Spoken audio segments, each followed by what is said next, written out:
With the football season fully on the way in America at the moment, I think this is the perfect opportunity to let you guys in on my secret recipe for football hype videos.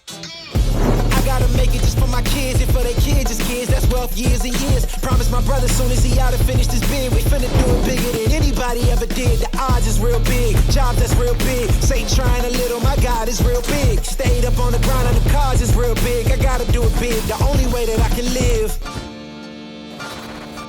Hey guys, my name is E. I'm a professional sports videographer, and today I'm talking specifically to football videographers. In this video, I'm going to focus a bit more on filming tips while still talking about editing a little bit. And at the end, I'm going to reveal the most common mistake I see in way too many football hype videos. And in my next YouTube video, which will also be about football, I'm going to focus completely on editing tips and on how to take your visual effects to a whole new level. So make sure you subscribe if you're new to the channel so you don't miss any of it. My first filming tip is to always film the game action at the highest frame rate possible. So film at 120 frames per second if you can, and if not, at least shoot at 60 frames per second so that you can slow down your footage in post and not lose any quality. Because if you edit in a 30 frames per second timeline, 60 frames per second footage can be slowed down to 50% of the original speed. And 120 frames per second footage can be slowed down to 25% of the original speed without losing any image quality. And if you edit in a 24 frames per second timeline, 60 frames per second footage can be slowed down to 40% of the original speed, and 120 frames per second footage can be slowed down to 20% of the original speed. And that's how you achieve cool speed ramping sequences like this one.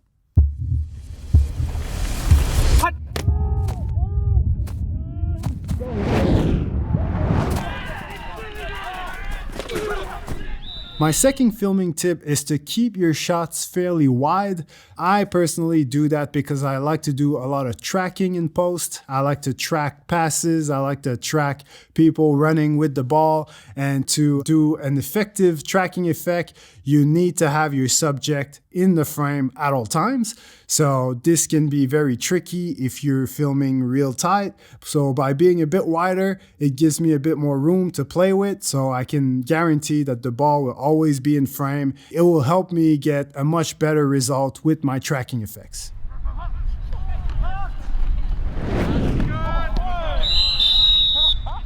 So I recommend that you start the game with a fairly wide frame so that it's easy enough for you to keep the ball in frame at all times. And as you get more reps in, obviously it's going to get easier and easier. So you can start gradually zooming in a bit more to get tighter shots if you want to. My next filming tip is to shoot for the most part from a low angle, because football videos are all about making the players look like freaking gladiators, and shooting from a low angle makes the subject look bigger and stronger and more dominant.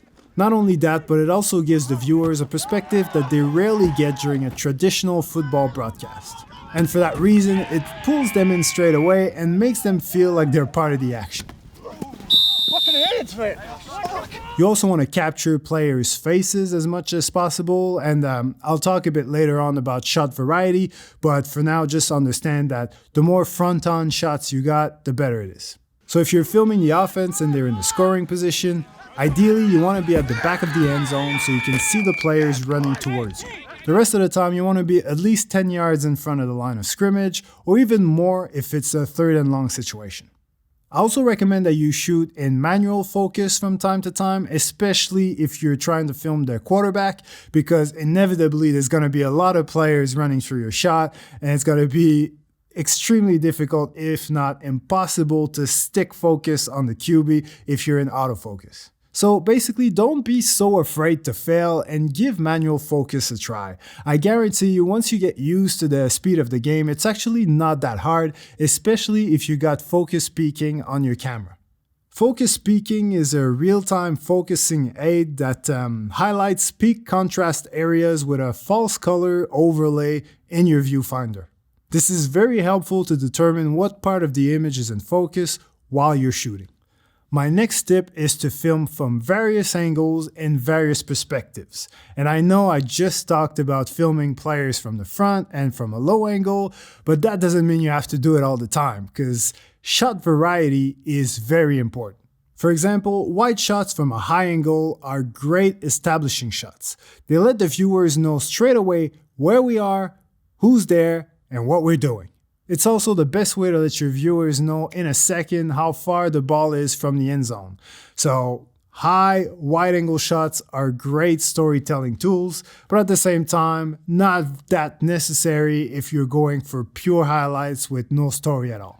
Getting a few shots from a side angle is also a good idea. It makes it way easier to edit a pass and a catch together in post, even though it wasn't the actual pass that led to that particular catch.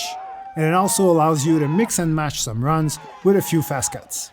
Ultimately, the more filming angles you have, the more professional your finished product will look, because it will give the impression that there were several cameras involved. My last filming tip before we get to the most common mistake that most football videographers do is to film a bunch of cutaways. We're talking ref signals, down markers, and reactions from the crowd and from the bench. Those cutaways are great storytelling tools. I usually use them before or after a clip when I'm trying to make the viewers feel a certain type of way. For example, if I want to build up anticipation just before a great play, I'm going to throw in a 4th down marker. And after that play, if I want to double down on how exciting it was, I'm going to add a reaction from the crowd or from the bench. It's a basic 3-act story structure: setup, conflict, resolution. Now let's talk about the most common mistake I see in way too many football hype videos.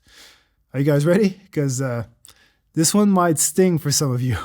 The most common mistake I see is people using way too much pre-game footage in their videos. It's not uncommon to wait 45 seconds to a minute before the game actually starts. And I know why you guys do it. You show up to a game early, you got your camera ready, your gimbals all set up, and you start shooting the shit out of that pre-game. Because 1, you've got nothing else to do, and 2, it's way more easier to film dramatic, good-looking footage in the pregame because every action on and off the field is a lot more predictable and therefore much easier to film. But then you end up in the edit with 30 minutes worth of pregame footage, and you can't accept the idea that 95% of that footage, 95% of that hard work is gonna go to waste. The idea that no one other than you is gonna see that cinematic clinic you put on during that pregame is just killing you inside. So for that reason, we end up having to watch your 45-second ego stroke before we can finally see the football highlights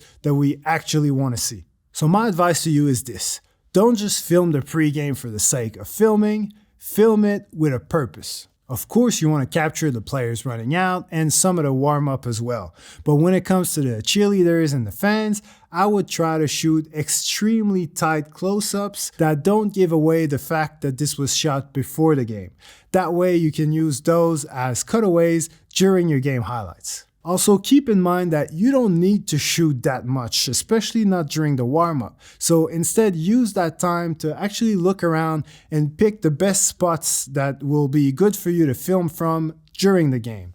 Especially, for example, you can look at, depending on where the sun is, maybe one side of the field is better than the other. So yeah, just like have a look around, pick those spots so that when the game starts, you're ready to go.